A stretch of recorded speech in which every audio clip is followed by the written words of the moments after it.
Setelah kita menerima berkas pendaftaran, Siap. itu lalu, akan kita lakukan verifikasi administrasi. Oke. Verifikasi administrasi tidak cukup hanya verifikasi administrasi ada di atas meja Mhm saja, namun mhm. kan, ada beberapa syarat syarat calon maupun syarat pencalonan ya, syarat calon maupun syarat pencalonan, itu yang langsung kita mengklarifikasinya ke lembaga yang Oh, mengeluarkan di cross check ke sana iya, langsung ya, Mas? lembaga yang mengeluarkan syarat calon maupun syarat pencalonan tersebut, misalnya ijazah. Untuk meyakinkan apakah ijazah ini memang benar atau Dikeluarkan, enggak benar ya, mhm mhm. itu akan kita mengklarifikasinya di lembaga yang mengeluarkan ijazah tersebut. Untuk mencalonkan perseorangan, ini harus punya dukungan sebesar 63.445 orang, yang Mhm. dibuktikan dengan fotokopi KTP yang mengisi formulir-formulir form dukungan Mhm itu. mhm Iya mhm. betul. Berarti saat akan terbuka untuk siapapun lah Akan yang bisa terbuka untuk memenuhi syarat-syarat itu siapapun, ya, Mas? ya.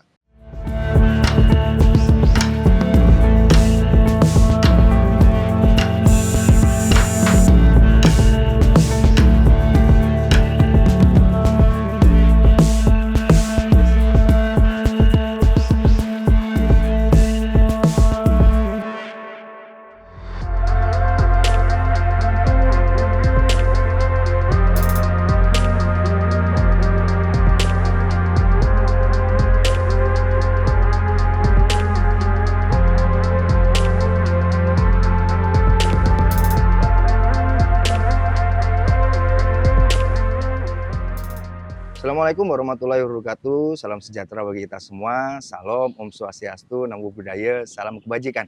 Jumpa lagi bersama saya Randy Niko Ramanda, jurnalis harian Surya dan Tribun Jatim Network. Bertempat di kantor KPU Kabupaten Mojokerto. Kali ini saya sudah bersama Bapak Muslim Bukhori sebagai Ketua Komisi Pemilihan Umum Kabupaten Mojokerto. Untuk tahu lebih detail mengenai persiapan apa saja yang akan dilakukan jelang Pilkada serentak 2024, langsung saja kita sapa beliau. Assalamualaikum, Mas. Waalaikumsalam Baik, warahmatullahi wabarakatuh. Alhamdulillah baik. baik. Mas, langsung saja. Saat Ya, ini tahapan apa yang sedang disiapkan oleh Komisi Pemilihan Umum Kabupaten Mojokerto? untuk menjelang pilkada hari Baik, ini kita sudah masuk ke tahapan rekrutmen badan ad hoc, siap. yang mana yang pertama kita lakukan rekrutmen untuk anggota PPK Siap. yang tersebar di 18 kecamatan. Baik, Nanti yang kita butuhkan adalah ada 5 orang setiap baik. kecamatannya, sehingga sebanyak 90 orang Mhm. yang kita Ada butuhkan. berapa kecamatan untuk Kabupaten Mojokerto, Ada Mas? 18 18 kecamatan, kecamatan ya. yeah. Saat ini nantinya itu dari 18 itu per 5 per 1 daerah ada 5 orang ya, Mas, ya? Ada 5 orang setiap kecamatan. Baik, itu nanti sampai kapan, Mas, untuk prosesnya? Insya Allah Seminggu? nanti untuk anggota PPK akan ada pelantikan itu sekitar tanggal 16 Oh gitu, Mei. Ya, begitu. Baik, kalau kita melihat bahwa, proses perekrutan ini kan penting, mengingat betul, bahwa betul. Kabupaten Mojokerto pernah punya sejarah kelam bahwa pernah jadi daerah merah juga zona merah untuk pemilu. Nah, mungkin ke depannya, tahapan ini akan jadi poin penting atau prioritas atau tidak, Mas? Ya memang awal saya menjadi anggota KPU itu Mhm, rapat pertama kita lakukan di Bali ya, mhm waktu itu mhm mhm, rakor skala nasional yang siap, menjadi pemateri langsung waktu itu Mendagri. mhm, Untuk Mojokerto itu zonanya masuk zona merah, baik, artinya indeks kerawanan pemilunya sangat tinggi, tinggi.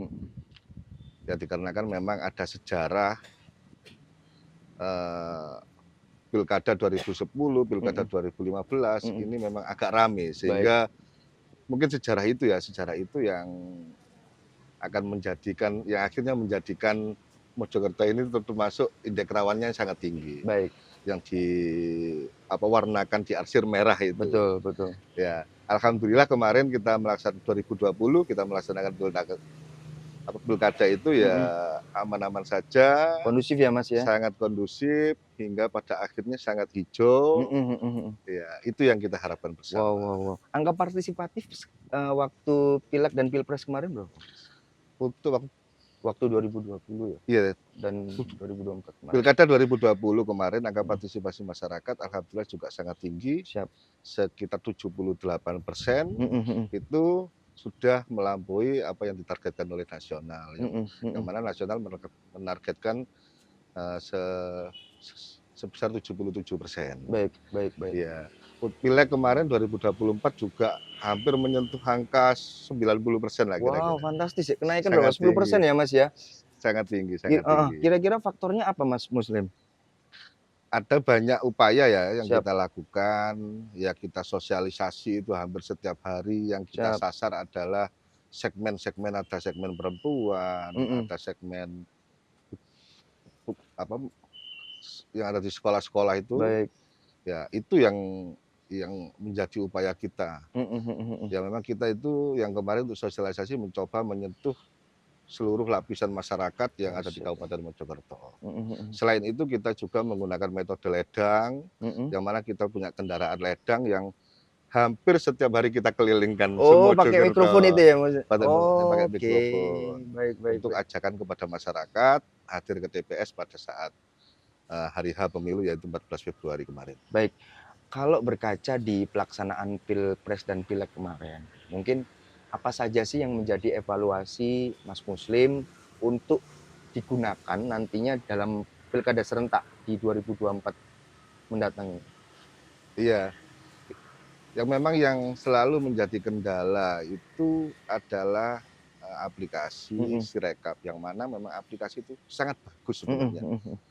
Soalnya aplikasi itu kan digunakan untuk sarana publikasi kepada masyarakat agar Siap, masyarakat lebih awal mengetahui apa hasil perolehan-perolehan itu. baik. Namun ya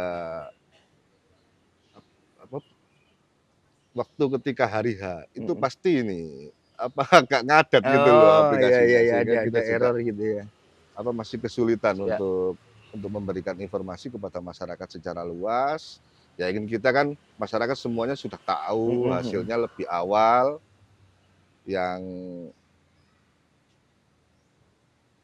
sebagai peserta, sebagai pemilih juga agar lebih mengerti, lebih awal Mhm. menang tak kalah, Iya, sopo sing tak pilih dan siap sebagainya siap itu siap. kan yang ini, harapannya itu. Kalau kalau kita ngomong Sirekap itu kan berarti ada input data ya, Mas, ya. Nah, itu Iya, kan tentu prosesnya bertahap, berjenjang dari desa, dari TPS, desa kemudian naik naik naik. Nah, mungkin untuk mengantisipasi titik-titik kerawanan itu apa yang dilakukan oleh KPU Kabupaten Mojokerto? untuk menggunakan aplikasi Sirekap ini kan memang sebenarnya sangat mudah. Siap, Sirekap itu ada Sirekap mobile, ada Sirekap web. betul. Yang mana Sirekap mobile itu yang digunakan oleh anggota KPPS, yang Nggih, mana form C hasil besar ya, itu difoto menggunakan aplikasi tersebut, siap. yang nantinya hasil foto itu mengkonversi menjadi angka. Oke, Menjadi angka, hingga sampai di kecamatan rekapitulasi kita menggunakan aplikasi Sirekap web. baik. Itu nanti ya enak, apa melalui web info pemilu itu Mhm, masyarakat sudah bisa tahu mhm ini mhm mendapat berapa, ini mendapat berapa dan sebagainya. mhm. Harapannya seperti itu, sangat bagus Jadi masyarakat aplikasinya. langsung bisa mengecek datanya itu ya, Mas? Betul betul Baik baik baik. betul. Eee, kalau kita berkaca di selama gelaran pilkada, pesta demokrasi ini kan selalu ada, riuh-riuh kecil, dinamikanya kan selalu, baik itu kelengkapan persyaratan saat pendaftaran, kelengkapan Iya persyaratan calon, iya. ijazah palsu kek, mungkin yang sedang langkah antisipatif yang sedang dilakukan oleh KPU apa? Yang kemarin kita lakukan saja waktu Pilkada 2020, Mhm, setelah kita menerima berkas pendaftaran, siap, itu lalu, akan kita lakukan verifikasi administrasi. oke, Verifikasi administrasi tidak cukup hanya verifikasi administrasi ada di atas meja mhm saja, namun mhm, kan, ada beberapa syarat syarat calon maupun syarat pencalonan ya, syarat calon maupun syarat pencalonan, itu yang langsung kita mengklarifikasinya ke lembaga yang oh, mengeluarkan di cross check ke sana iya, langsung ya, Mas? lembaga yang mengeluarkan syarat calon maupun syarat pencalonan tersebut. Misalnya ijazah, untuk meyakinkan apakah ijazah ini memang benar atau Dikeluarkan, enggak benar ya, mhm mhm, itu akan kita mengklarifikasinya di lembaga yang mengeluarkan ijazah tersebut. yang kemarin sudah kita lakukan mengklarifikasi ke Mhm mhm sejumlah sekolahan, mhm. yang universitas maupun hingga sampai kedutaan besar kemarin. Soalnya kemarin ada satu calon yang alumni luar negeri. Siap siap siap siap. Ya, Untuk yang pilkada lalu ya? yang pilkada lalu. Kalau kalau di perhelatan, pilkada serentak kan, kalau selama kita ngomong partai kan selalu ada ya, dinamikanya selalu ada. Kalau saya pribadi pengen bahas mengenai perseorangan, independen, Iya, kansnya kayak gimana sih Mas untuk Kabupaten Mojokerto? iya. Untuk independen itu kan orang bisa mencalonkan di jalur perseorangan. Siap. Mhm Istilahnya mencalonkan di jalur perseorangan itu untuk Mojokerto sendiri syaratnya apabila jumlah penduduk yang terdaftar apa namanya daftar pemilih iya, ya 500.000 hingga 1 juta. mhm, Ini ada di Mojokerto iya, 500.000 hingga 1 juta ini soalnya kita masih di angka 845 40 ya DPT ya itu ya? di Mhm DPT. mhm. Itu syaratnya akan dibagi sebanyak 7,5%. Dari DPT, seluruh total DPT ya? Iya, Baik, dari DPT. Sehingga syarat untuk mencalonkan perseorangan ini harus punya dukungan sebesar 63.445 orang yang mhm, dibuktikan dengan fotokopi KTP yang mengisi formulir-formulir form dukungan mhm itu. mhm Iya mhm. betul.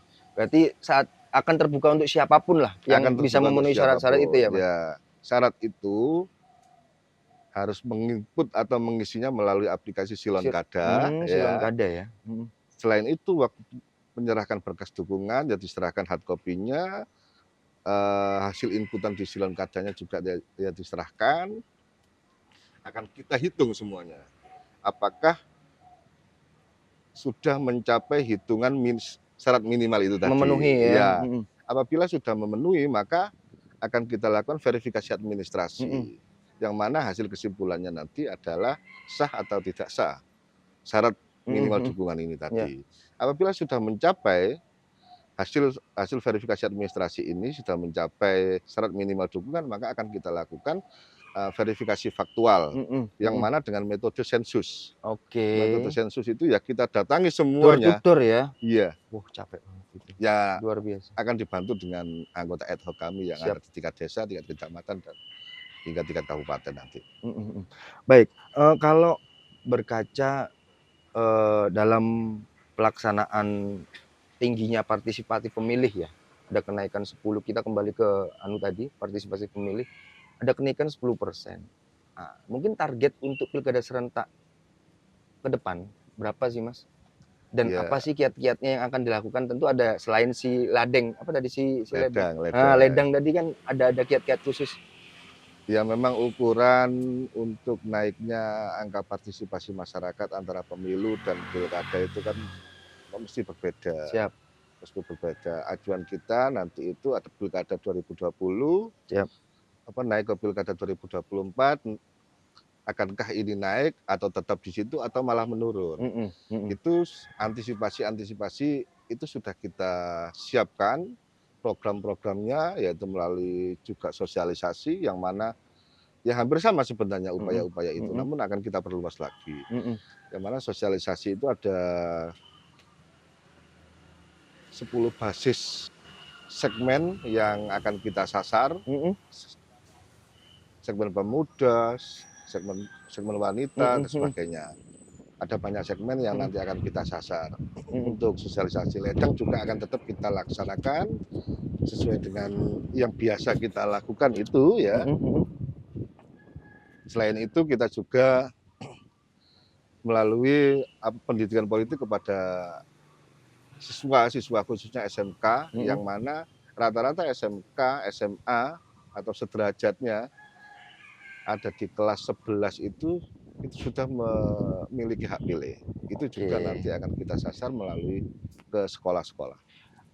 Apakah nantinya, ya mungkin ini saran ya atau masukan, apakah nantinya akan menyentuh, organisasi remaja-remaja yang di tingkat desa, misal Karang Taruna kayak atau lembaga masjid atau kayak kita untuk sosialisasi itu melibatkan mereka atau kayak gimana, Mas? Untuk yang Karang Taruna kemarin Mhm. memang belum kita libatkan secara keseluruhan karena kemarin itu ya masa Covid ya Iya pilkada iya kemarin iya, kita kita nggak juga sangat terbatas Siap. dengan ruang gerak kita, Mhm, sehingga nanti harapannya itu bisa tersentuh semuanya. mhm, mhm. Organisasi-organisasi hingga level desa kan, sosialisasi itu nggak hanya dilakukan oleh KPU yang ada di kabupaten, Baik. atau kita juga bisa melakukan sosialisasi yang ada di tingkat kecamatan hingga tingkat desa Mhm, mhm. untuk mengajak masyarakat agar hadir ke TPS waktu hari pemungutan suaranya nanti. Baik. Kalau dalam pelaksanaan pesta demokrasi, kita tidak menutup mata bahwa selalu ada dugaan-dugaan praktik money politik. Nah, mungkin apa saja sih yang diantisipasi oleh pihak KPU supaya itu nggak terjadi di perhelatan ke depan gitu, Mas? Ya. Antisipasi kita ya melalui sosialisasi, melalui pendidikan politik, itu yang kita apa, selalu kita sampaikan kepada masyarakat. Ancaman pidananya itu yang Mhm. selalu kita sampaikan kepada masyarakat bahwasanya ya istilahnya bahasa orang Jawa itu gak korup Kak dengan Korum. resikonya, Iya, iya, iya, gak iya. korup dengan resikonya Iya, sama yang diterima, heeh, eman-eman gitu. Ya heeh. itu selalu kita sampaikan kepada masyarakat. Ya alhamdulillah hingga hari ini ya untuk pilkada saya kurang tahu ya, Iya. apakah di bawah sana ada money politik atau tidak, tapi hari ini menurut saya ya nggak ada lah, wong memang nggak ada yang ketangkep sama Bawaslu. Iya, iya, iya, iya. Aman ya, Mas, ya. Baik, Bang Muslim, ini kan masuk sesi terakhir. Saya beri waktu 1 menit untuk memberikan sosialisasi atau saran atau imbauan ke calon-calon pemilih untuk pelaksanaan pilkada serentak. Monggo silakan. Ya, Assalamualaikum warahmatullahi wabarakatuh. Saya Muslim Bukhari, Ketua KPU Kabupaten Mojokerto, mengajak seluruh warga masyarakat Kabupaten Mojokerto untuk menggunakan hak pilihnya hadir ke TPS hari Rabu 27 November 2024 untuk menggunakan hak suaranya Siap. untuk memilih bupati, wakil bupati, serta gubernur dan wakil gubernur nantinya. Baik. Itu yang harapan saya, soalnya salah satu indikator suksesnya pemilu, suksesnya pilkada Siap. adalah angka partisipasi masyarakat yang sangat tinggi. Mhm. Itu Mas. Baik. Baik Tribuners, itu tadi bincang santai saya dengan Ketua KPU Kabupaten Mojokerto, Bapak Muslim Bukhari.